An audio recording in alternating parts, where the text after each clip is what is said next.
right, I think we are good to get started. Welcome everyone to the Special Populations Core 2023 seminar series of the New Jersey Alliance for Clinical Translational Science. Thank you so much for joining us for today's presentation. We are very excited to have Dr. Pia Mauro of Columbia University Mailman School of Public Health with us to discuss alcohol and tobacco use among older adults in the U.S. Before we jump in, if you have any clarifying questions during the presentation, please feel free to ask, but we ask that you hold any in-depth questions to the end when we'll have time for Q&A. To introduce Dr. Mauro, I'm going to turn it over to Dr. Hilary Samples, who is Assistant Professor of Health Systems and Policy at the Rutgers School of Public Health and core faculty at the Center for Pharmacoepidemiology and Treatment Science here at the Rutgers Institute for Health. So Dr. Samples, over to you. Thank you. Thanks, Kylie. So as Kylie mentioned, Dr. Mauro is an assistant professor of epidemiology at the Columbia University Mailman School of Public Health. She is a substance use epidemiologist whose work focuses on individual and structural drivers of substance use treatment need, availability, uptake, and outcomes. And her research further addresses health equity, policy, and marginalized populations from a life course perspective, including studies examining people from minoritized racial and ethnic groups, older adults, and people with exposure to the justice system. She is principal investigator of multiple NIDA grants examining substance use treatment, including a K01 on the relationship with state cannabis laws, and a new R01 awarded this fall on the relationship with incarceration. Congratulations, Dr. Mauro. Among her many accomplishments, she's also an award recipient of the Columbia University Calderon Prize for Junior Faculty Development, and through this award has pilot funding to study tobacco use among older adults in the U.S. in the context of COVID-19. And we are very lucky to have her here talking to us today about some of this work. Over to you. Thank you so much, Hilary, and thank you for the invitation to share some of this work today. I'm going to go ahead and share my screen.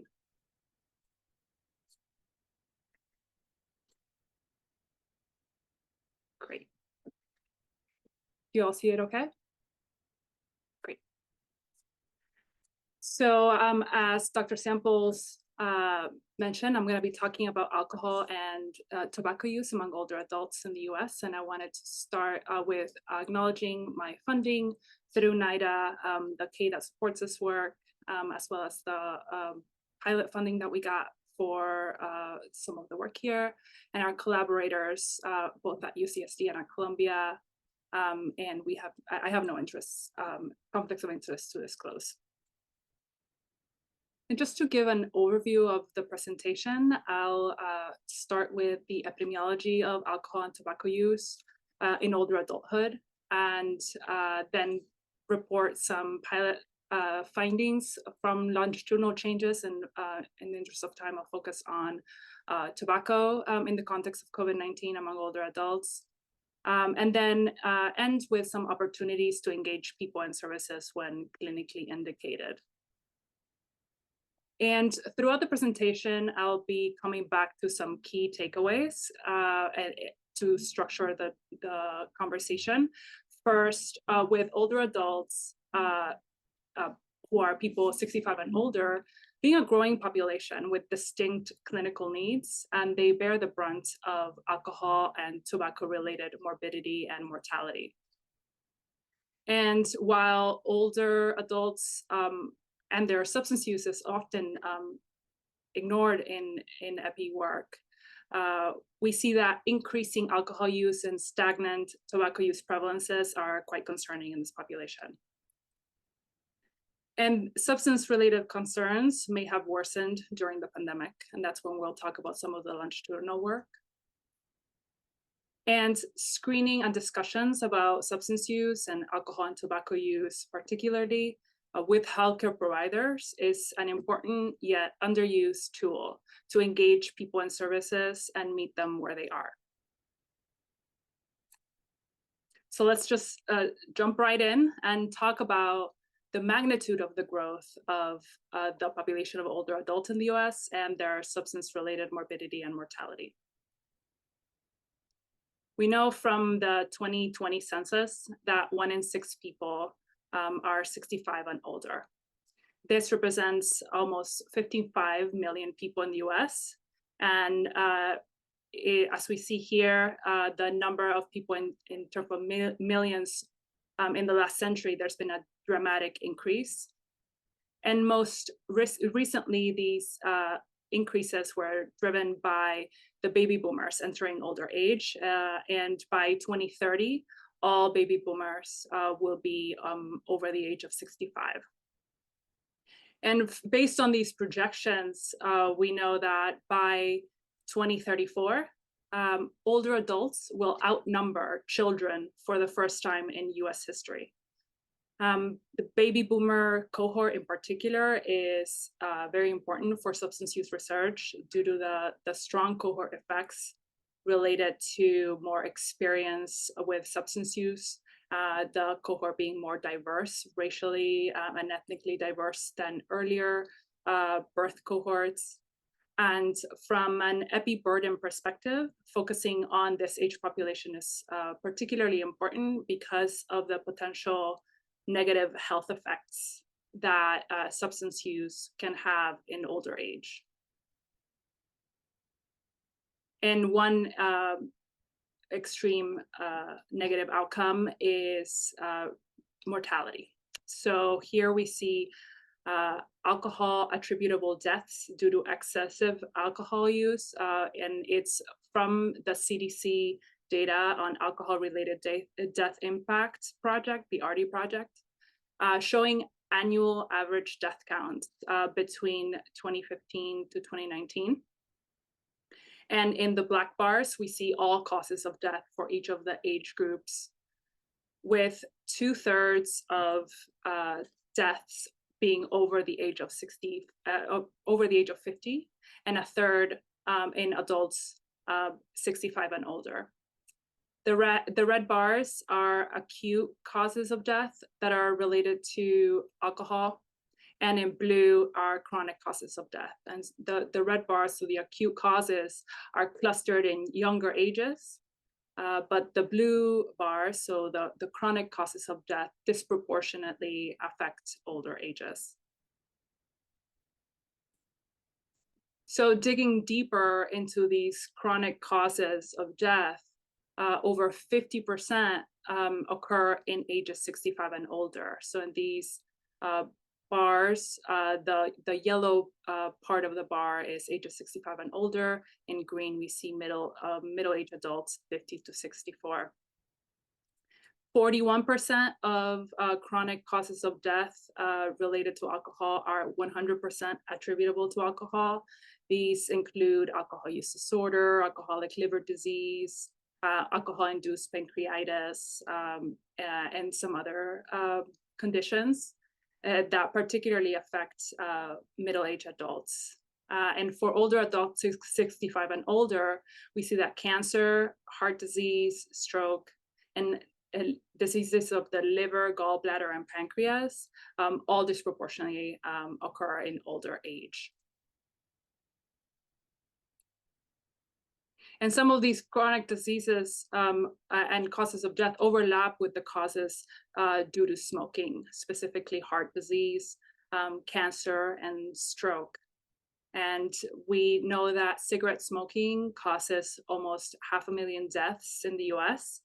And among adults 65 and older, that's closer to 300,000 deaths per year. And people who smoke have a shorter life expectancy by about 10 years than those who don't smoke.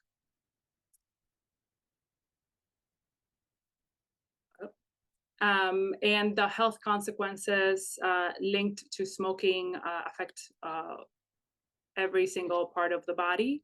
And again, overlap with those related to alcohol as well, leading people who both drink alcohol and use tobacco to have an even higher mortality burden. And for meta-analyses, just bringing this point further, we see higher all-cause mortality among people ages 60 and older due to smoking. So in this meta-analysis of people 60 and older, we see that the mortality risk is 2 times higher for those who currently smoke versus those who never smoked. And we also see higher mortality among those who formerly smoked, of an increase about 30% compared to those who never smoked. But what's important is that stopping smoking benefits one's health regardless of the age, and the longer time since smoking cessation is associated with a reduction in the excess mortality, really supporting smoking cessation and harm reduction services across the life course. All-cause mortality is also higher among people who use alcohol, particularly those who drink high volumes of alcohol. This is a figure I recreated based on a meta-analysis in a ZAO meta-analysis published this year from 2023, comparing the mortality risk by status and also volume of alcohol, and indicating that particularly high volume of drinking is associated with higher all-cause mortality. And while a common narrative is that occasional alcohol use may reduce mortality, this meta-analysis showed no protection from drinking when accounting for study differences, selection biases, and other differences across studies. With higher mortality among those who formerly drink, indicating that people may have stopped drinking due to health concerns, but we still see that higher mortality risk among folks who drink in high volumes. And stratifying by median age of enrollment, so whether it's over the age of 56, et cetera, it does not affect the estimates in any meaningful way, indicating that that higher all-cause mortality is observed across populations. Which takes us to our next key point, that while substance use is often ignored, increasing alcohol use and stagnant tobacco use prevalences are concerning. And there's many reasons why substance use may be ignored. These may include incorrect views that older people don't use substances. It may also reflect ageist ideas that older people cannot change or do not merit investments in older age. Or it could also be related to competing healthcare priorities due to high prevalence of health comorbidities in the context of a system that restricts healthcare encounters to very brief durations. But there's important substance use related considerations in older age. For example, changes in metabolism can lead people to be more sensitive to substance use effects, even when they use less than younger ages, which may increase the risk of negative outcomes, including falls, injury, and other health outcomes. Co-occurring disorders may also be worsened by substance use. In our study looking at people reporting alcohol use and encountering the healthcare system, more than 70% had at least one co-occurring health condition, and a third had 2 or more chronic conditions. And this may lead to potential interactions between substance use and medications, particularly in this case related to alcohol. And all of these factors can affect the screening thresholds that may indicate the need for additional intervention for older adults in particular.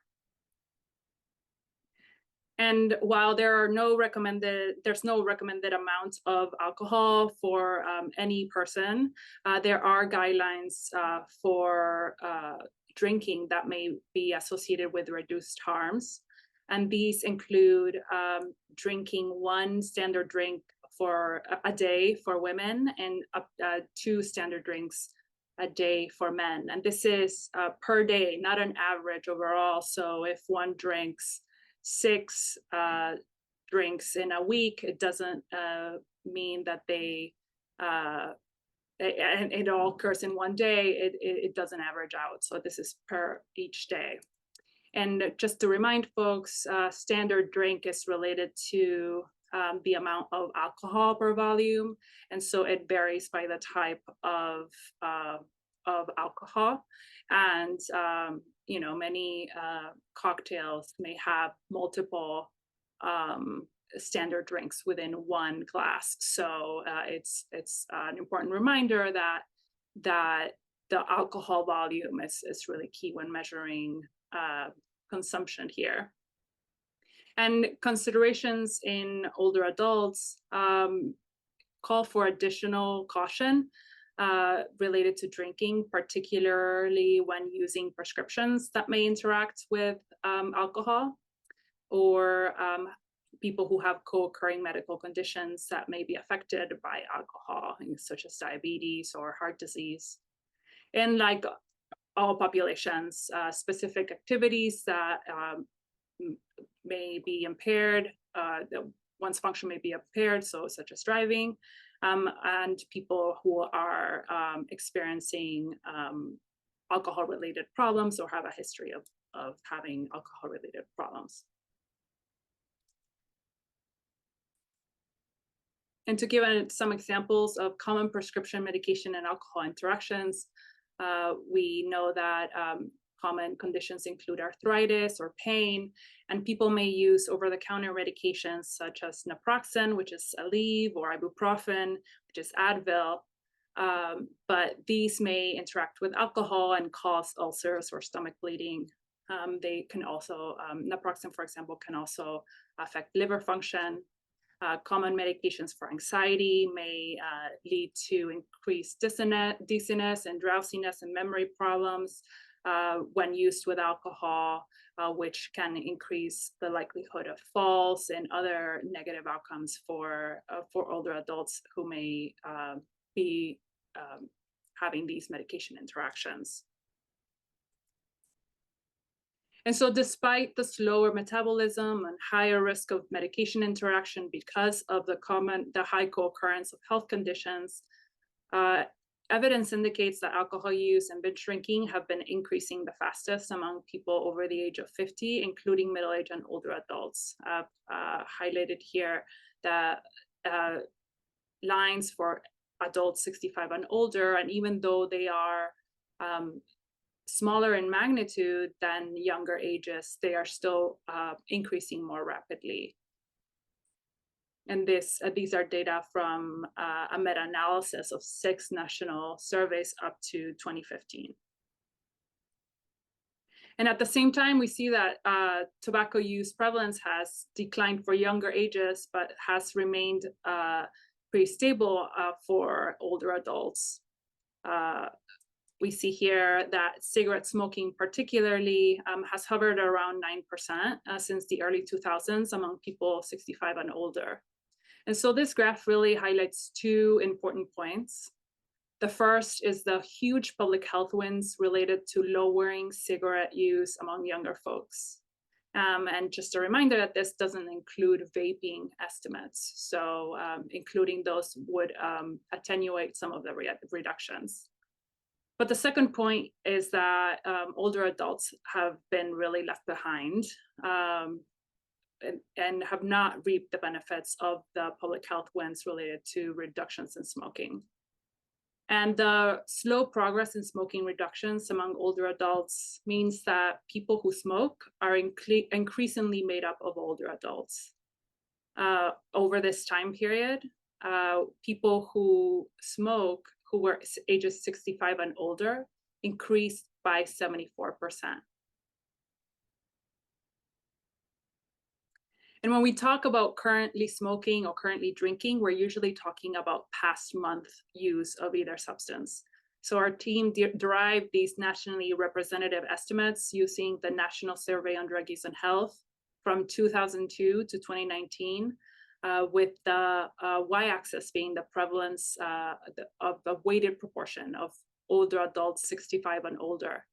And due to survey redesign changes, we couldn't extend it to the most available years, but prevalence of alcohol use in the past month remains around 43%, and potentially signals some increases in tobacco. But again, those might be methodological in 2021. But in this consistent period, tobacco use prevalence decreased from 14.4% to 10.6% in the orange line there. And tobacco here includes both cigarette and other forms of smokeless tobacco.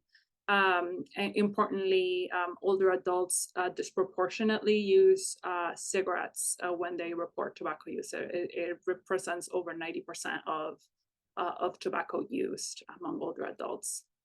And co-use of tobacco and alcohol, indicating use of both in the past month, has remained relatively stable. And past month alcohol use, consistent with other studies, has increased quite substantially. And over this whole time period, both alcohol and tobacco use remained more prevalent among older men than older women. And these bars, the blue bars, are people who used alcohol but not tobacco. In green, it's people who use tobacco but not alcohol in the past month. And in orange is people who used both. And while tobacco is more, while alcohol is more prevalent among white, non-Hispanic older adults, tobacco use is more prevalent among other racial groups, particularly those who may identify as Asian, Alaska Native, Pacific Islander, Native American, or multiracial, who are in that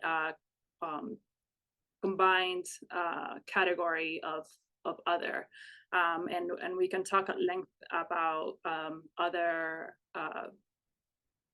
equity concerns of the limitations of available data related to race and ethnicity in older adults, and I'm happy to talk about that at the end.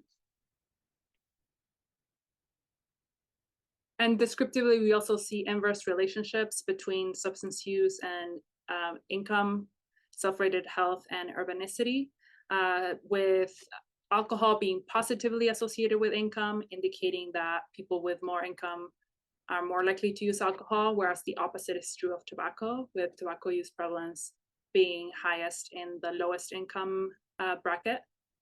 And poorer health being associated with higher tobacco use prevalence, whereas better health being associated with higher alcohol drinking, which again indicates and supports reports of people discontinuing their drinking as health deteriorates.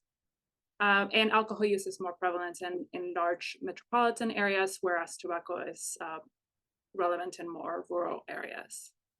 And folks may wonder why we care about any tobacco use in the last month, or why do we care about any tobacco use? But beyond the specific health comorbidities and impairments that people are experiencing that may be worsened by any type of use in this time period, we also see that a quarter of older adults who currently drink are doing so frequently, meaning 5 to 7 days a week. And 2/3 of those who currently smoke engage in almost daily smoking. So if we focus on these trends of frequent alcohol or tobacco use, defining near daily use as 5 to 7 days per week, we see that 11% of older adults report near daily alcohol use, and 6.5% report near daily tobacco use, which is a slight decline from 2002. And there's a narrowing gap in near daily alcohol use. Patterns of alcohol and tobacco use of alcohol use in particular are greatly gendered and changing over time. With this narrowing gap driven by some decreases among men. Men are the lighter blue line, and women are the darker shaded portion in the bottom of the screen. And for tobacco, the gender gap is almost non-existent. There's been some modest reductions in near daily tobacco use among older adults. But again, the reductions have been very modest and leading to almost no gender gap. And co-use, meaning the use of both alcohol and tobacco in the last month, remains about 2 times higher in older men than women. So just to summarize some of these changes over the time period, we're seeing distinct alcohol use trends among older women, including overall increases in daily use or near daily use of alcohol. That contrasts decreases among men and decreases in more frequent tobacco use over this time period. And tobacco and alcohol-related concerns may have worsened during the pandemic. Factors that contribute to substance use changes include health changes and comorbidities, stress, isolation, loneliness, mental health problems, sleep disturbances, bereavement, health service disruptions, changes in residence, so for example, moving to a nursing home, and access to substances. And all of these were affected during the pandemic, especially among older adults. And indeed, older adults bear a disproportionate burden of COVID-19 morbidity and mortality. So these are data from 2000 to 2021 with by age. And while 65 people 65 and older were 12% of COVID-19 infections and 12% of symptomatic illnesses, they were also 43% of hospitalizations and 76% of deaths. And this adds to the increased isolation, grief, and stress that the cohort of older adults is experiencing. And during the pandemic, we saw national level increases in alcohol-related deaths. Here in the x-axis, we see the monthly alcohol-related deaths in 2019, 20, and 21, with the disruption indicating when COVID became a public health emergency. And findings indicated that overall alcohol-related deaths increased by about 26%. And among the most vulnerable age group, people 65 and older, those increases were between 15 and 21%. And consistent with increases in alcohol deaths, we saw increases in alcohol sales during the pandemic. In this graph, compares the average sales from March of 2020 to August of 2021 compared to the average sales in years 2017 to 2019.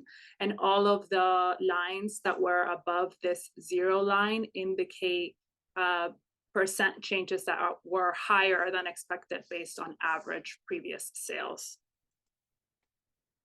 And the same pattern was observed for cigarette sales, with increased sales observed compared to expected sales based on previous averages, with the observed being in the black line and the expected sales being in the dotted line. And one potential mechanism for these excess in sales and excess in mortality may be through self-medication, which is the use of substances to cope with stress, psychiatric symptoms, negative affect more broadly. And the type of substance use may depend on the effects of the drug or the individual characteristics, including one's history, and also broader structural factors, such as availability of the substance and access. And from a study that we published in 2015, we know that About 17% of middle-aged and older adults, so 1 in 6, reported frequently using substances to cope with stress. And this is using 2008 data and looking prospectively at the effect of substance use coping on health. And we found that about 5% reported alcohol use coping, 6% reported cigarette use coping, and 7.5% reported prescription or other drug use coping. And just to visualize these potential relationships, we see in the red box different stressors. In this case, negative life events would include, for example, this COVID-19 pandemic, but also compiling pain and grief and other disruptions related individually and also structurally. That could potentially lead to self-medication as a coping strategy, and that self-medication behavior would potentially lead to negative outcomes, but these might be moderated by other types of coping and also substance use motives. For example, if a substance is used to ameliorate loneliness symptoms, then one would see potentially different patterns, for example. But in our study, we were trying to understand both the decreases in the overall prevalence of tobacco use, even though they were quite small, but in the context of also increases in the sales and reported use. And we wanted to focus on older adults and estimate these changes in current smoking, both in status and intensity, and to see whether our data supported self-medication, indicating increases in smoking intensity, meaning the number of cigarettes used, but also considering the potential changes in status that might relate to the fact that COVID is a respiratory-related illness. So we didn't think that self-medication would be the whole picture. And so we estimated the prevalence and correlates of these smoking changes in the first wave of the pandemic. And to do that, we used the Health and Retirement Study, which is a nationally representative study of people over the age of 50. And we used data from the 2018 wave of the HRS and the November 2020 release of this HRS COVID project, which is a way that the HRS adapted to data collection during the pandemic to be able to collect data in really challenging circumstances. And we estimated changes in smoking status, which reflected whether people were currently smoking or formerly smoked or never smoked, and changes in smoking intensity based on the number of cigarettes that people reported smoking. And so we were then able to see those changes over time. And just describing some characteristics at the individual level, and we'll also be reporting some of the COVID-19 related measures. And analytically, we estimated the nationally representative changes in smoking and intensity, and then use multinomial models to test whether those changes were associated with sociodemographic characteristics, accounting for differences in the population of people who may have smoked. In our sample included almost 60% of people 65 and older, and 41% of folks in the middle age, so 51 to 64. Consistent with other samples of older adults, the majority were white and non-Hispanic, and also more than half were female, again, consistent with other samples of older adults. Half had a high school education, and in terms of census region distribution, the smallest proportion was in the Northeast, We believe this is because of the disproportionate exposure of the first wave of COVID-19 in the northeast of the country.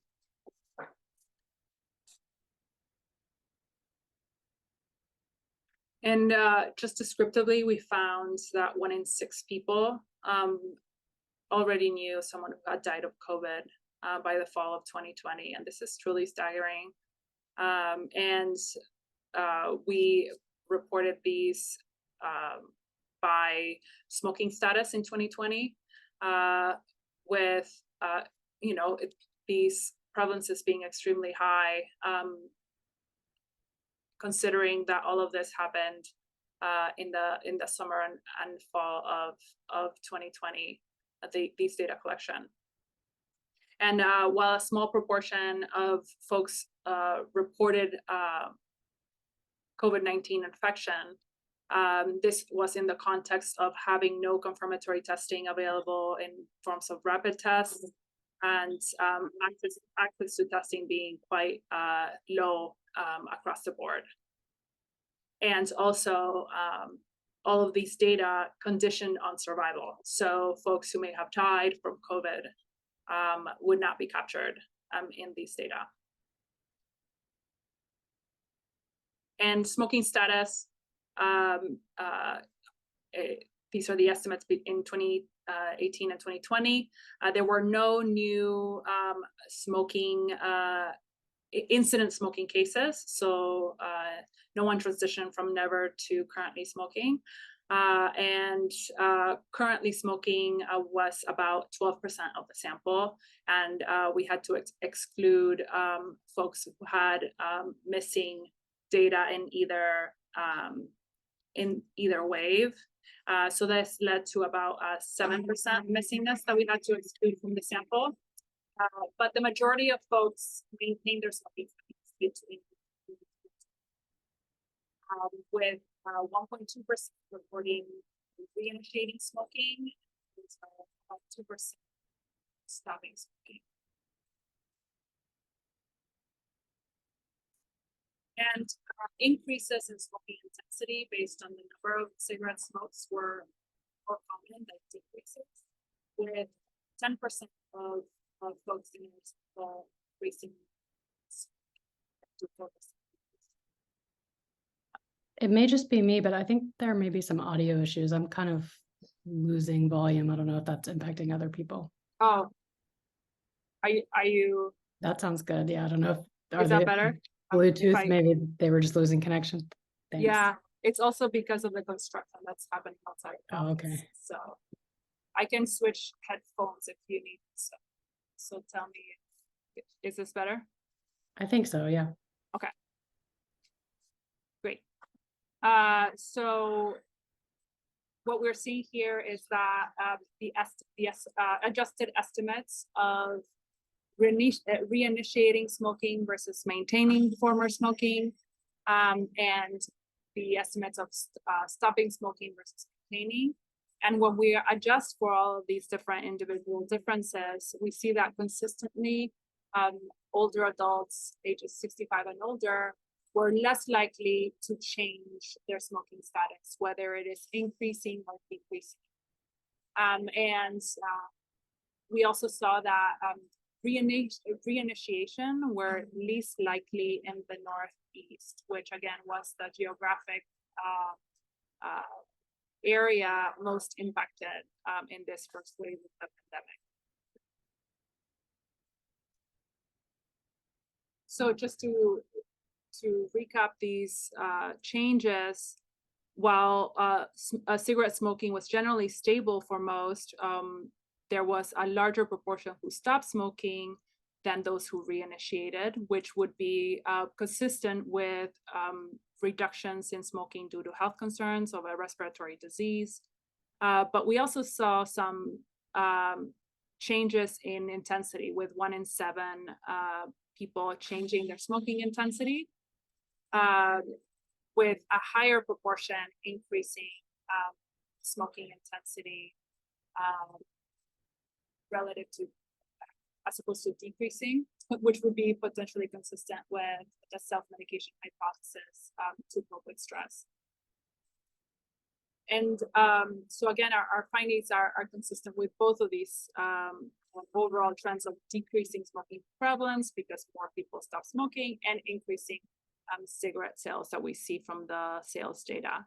But across the board, the fact that the majority of people maintain their smoking status calls for additional supports to reduce and stop smoking in older age. And so to wrap up, I want to end with what can we do about this? And focusing on screening and discussions for alcohol and tobacco use, and engagement with providers is an important tool that we need to increase the uptake of in order to engage people in services and meet them where they are. The U.S. Preventive Task Force recommends that we screen all adults and that we intervene as needed. The tobacco use recommendations are very clear, indicating that clinicians should ask all adults about tobacco use and advise smoking cessation across the board, providing interventions as needed. And for alcohol use, the task force recommends screening for unhealthy alcohol use in primary settings, and providing brief interventions or other sorts of interventions for folks who might screen positive for risky drinking. And some screening tools may be the audit, which is the alcohol use disorders identification test, the SMAST G, which is the Short Michigan Alcoholism Screening Test for the geriatric version, or the ASSIST, which is the Alcohol, Smoking, and Substance Involvement Screening Test, which assesses lifetime, past 3 months, and problems related to use. But our work shows that we really have a lot of work to do when we are focusing on older adults in particular. In this study, we estimated using nationally representative data between 2015 and 2019 of adults who used alcohol and encountered the healthcare system to derive prevalence estimates of screening and discussions with providers. And we found that these discussions were gendered and were less likely among older women. And this is the group that we are seeing consistently showing increases in alcohol use over time. In this graph, from 2015 to 2019, we see these mutually exclusive categories of screening only and discussions with providers, with the red line being the prevalence for men and the blue line for women. And the dotted lines are the prevalences for discussions with providers. And again, these were more likely for men than for women. Women were more likely to get screening only. And about 25% of older adults were not screened for alcohol at all and did not discuss alcohol at all, despite the fact that all of these folks reported past year alcohol use and encountered the healthcare system. And these alcohol discussions were associated with being non-Hispanic, so it was lower among people who are Hispanic versus white, lower among women, of course, and also associated with higher income and higher chronic diseases. So you would certainly hope that discussions occur more frequently in the context of chronic diseases, but the association with some of these other socioeconomic status measures is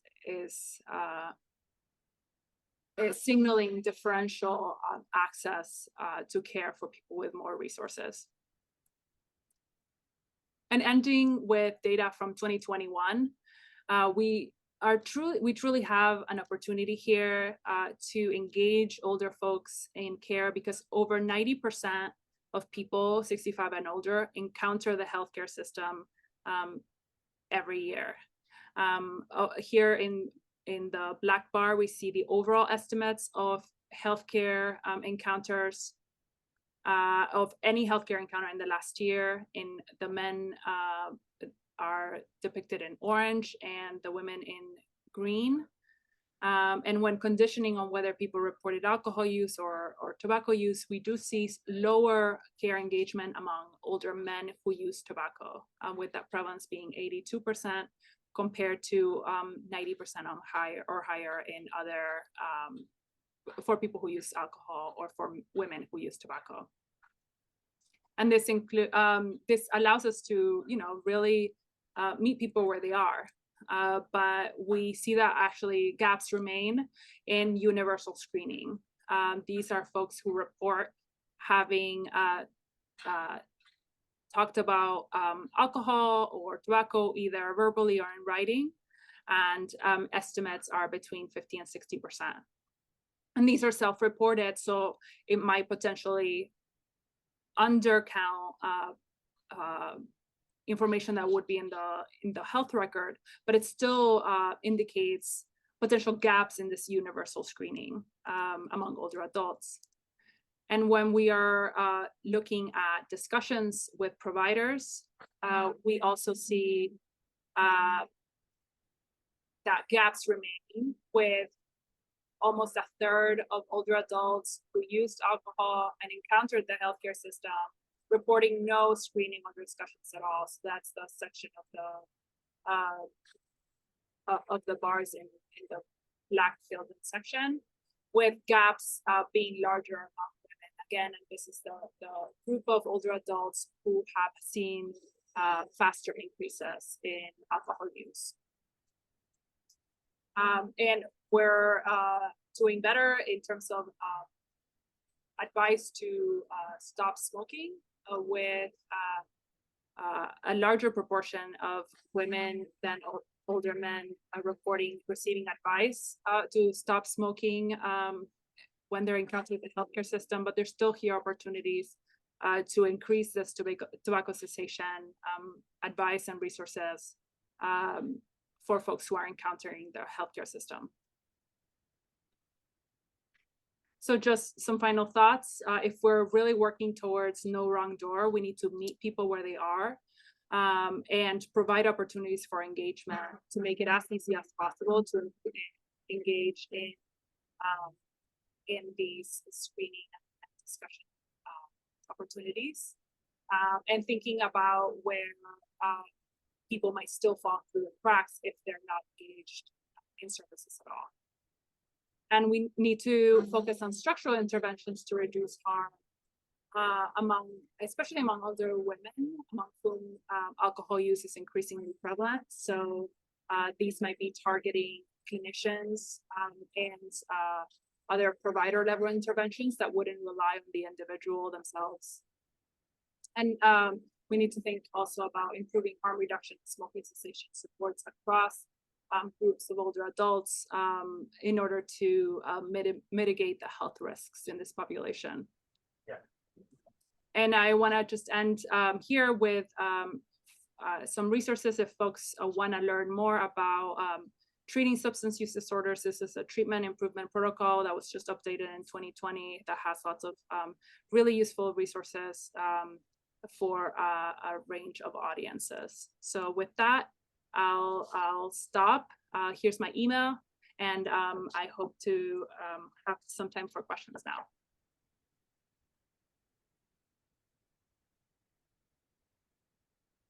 Thank you so much, Dr. Mauro. I see Dr. Crystal has his hand raised. Hi. That was really lovely, Pia. Thank you so much. So important.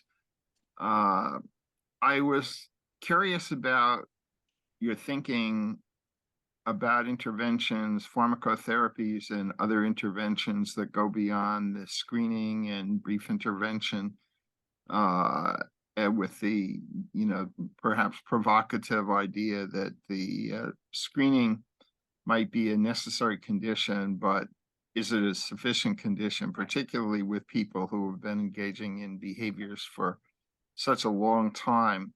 So there's, there's so many questions about, none of the pharmacotherapies are ideal, but they exist. They can help people.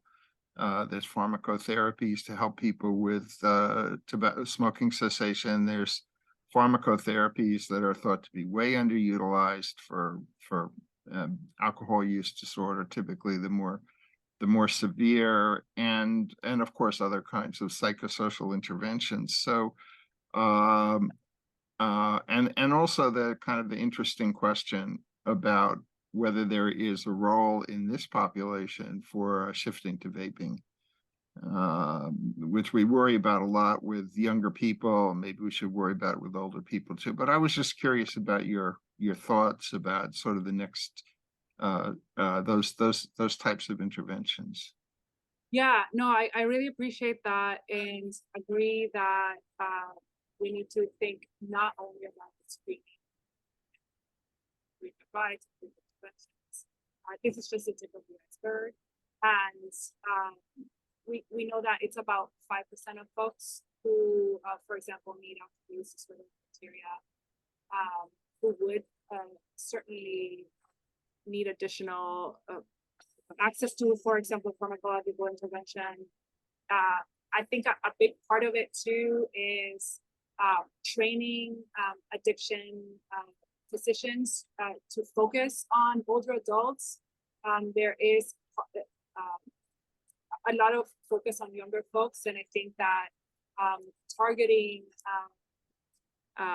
training to be able to manage all of these different co-occurring disorders that people are having to deal with is really important.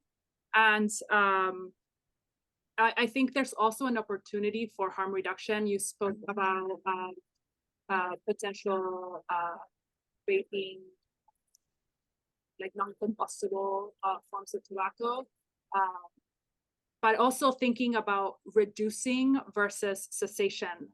So there can still be health benefits to reducing these behaviors. It is quite controversial in the context of tobacco, right? I do think that if we are wanting to meet people where they are, we need to be open to those discussions, so that then you can engage in potentially, the financial advantages of reducing your smoking quantity, and then, as part of that broader movement to motivate change.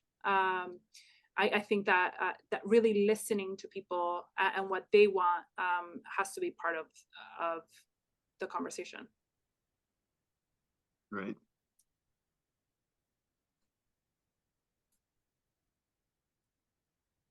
I don't have a question related specifically to the research you presented, but it's sort of related to what Steve just asked with the vaping. So we see a lot in the media about young people and vaping, and a lot of that from a public health perspective is aimed at prevention, right? If we can stop people from ever trying, particularly when they're young, that's the goal. But from that sort of harm reduction perspective and thinking about use of technology and the sort of the digital divide, which impacts older Americans, disproportionately by age, and of course, other minoritized groups and geography, all kinds of disparities there. But do you think, or have you seen anyone advocating for sort of vaping or non-combustible forms as a sort of harm reduction approach? So do you think it's possible, I guess, or feasible as one way to get people off of combustible cigarettes? Yeah, from the U.S. Preventive Task Force, their recommendation around this particular issue is that there's not enough evidence. So it's that I statement, and so I think that from a research perspective, there's still a lot of work to do. Prevalence of vaping among older adults is actually quite low. In the past year, it's less than 1%, and so that's where, for folks who are engaged in, use of combustible tobacco, surely there is this opportunity to reduce their exposure to the carcinogens that are in cigarettes. So I haven't seen as much of an emphasis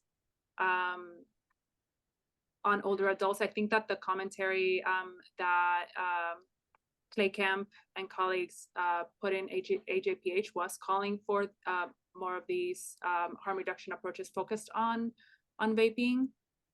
Yeah, I But get that it's pretty controversial to suggest that maybe we should hand out e-cigarettes to older adults, but I mean, on the sort of radical end, I feel like people have called for that to help reduce smoking. Well, it's only as controversial as harm reduction interventions can be controversial, right? And so I think if we can incorporate that into the narrative, I think there are lots of opportunities. James? Sure. I was curious about, I know it probably wouldn't be, seeable in the numbers that you have, but in terms of immigration status, like recentness of immigration, particularly with respect to the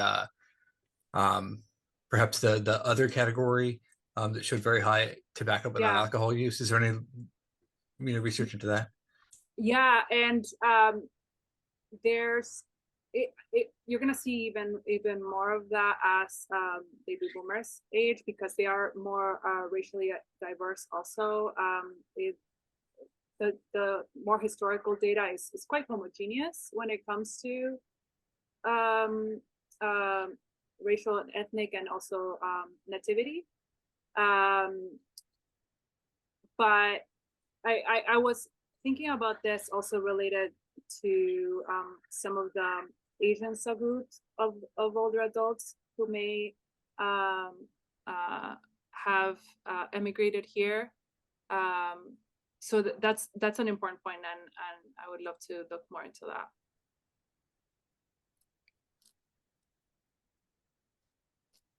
NISDA does have a variable for whether or not English is a spoken language. It doesn't tell you about immigration status, but yeah, and in the restricted data they do. The problem with the NISDA is that they don't oversample older people. So the NISDA really, so the National Survey on Drug Use and Health, is nationally representative, and they're really focused on oversampling younger folks, and only recently started more of a sample of older people, but it's people 50 and older. And it certainly does not oversample older folks. I think that this is part of this research focused on prevention of initiation, and really focusing on these measures that